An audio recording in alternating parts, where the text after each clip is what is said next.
वाडा शहरात 26 जानेवारी रोजी प्रजासत्ताक दिन मोठ्या उत्साहात, देशभक्तीच्या वातावरणात आणि विविध सामाजिक सांस्कृतिक उपक्रमांच्या माध्यमातून साजरा करण्यात आला.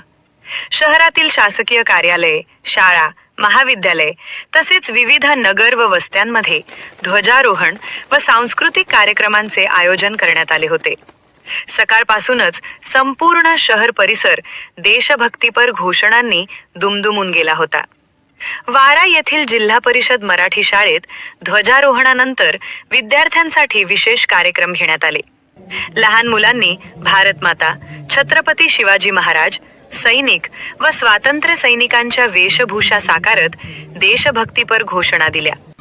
विद्यार्थ्यांच्या सादरीकरणाला पालक व शिक्षकांकडून मोठी दाद मिळाली. वाडा तहसील कार्यालयाच्या आवारात आयोजित मुख्य कार्यक्रमात शहरातील विविध शाळांचे विद्यार्थी मोठ्या संख्येने सहभागी झाले होते. विद्यार्थ्यांनी देशभक्तीपर गीते, मानवंदना सादर केली. मुलींनी भारत मातेची तर मुलांनी छत्रपती शिवाजी महाराजांची वेशभूषा करून उपस्थितांचे लक्ष वेधून घेतले. संपूर्ण परिसर वंदे मातरम व भारत माता की जयच्या घोषणांनी भारावून गेला. नगरपंचायत कार्यालयातही प्रजासत्ताक दिन उत्साहात साजरा करण्यात आला. कार्यालय परिसर फुलांची सजावट व रांगोळ्यांनी सजवण्यात आला होता. नगरपंचायत कर्मचाऱ्यांच्या वतीने ध्वजारोहण करून शहीदांना अभिवादन करण्यात आले. तसेच शहरातील विविध नगर व वस्त्यांमध्ये नागरिकांनी एकत्र येत भारत मातेची पूजा, आरती व राष्ट्रभक्तीपर कार्यक्रमांचे आयोजन केले.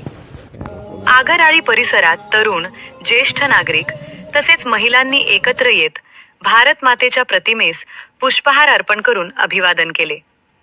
या ठिकाणी आकर्षक रांगोळी काढण्यात आली होती. गुडलक यंग क्लबच्या वतीने आयोजित कार्यक्रमात सर्व वयोगटातील नागरिकांचा उत्स्फूर्त सहभाग पाहायला मिळाला. स्वामी कॉलेजच्या विद्यार्थिनींनी लेझिमच्या तालावर सादर केलेल्या देशभक्तीपर नृत्याने कार्यक्रमाला विशेष रंगत आणली. एकूणच वाडा शहरात प्रजासत्ताक दिन उत्साह, शिस्त, देशप्रेम व सामाजिक ऐक्याच्या वातावरणात साजरा झाला.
Okay.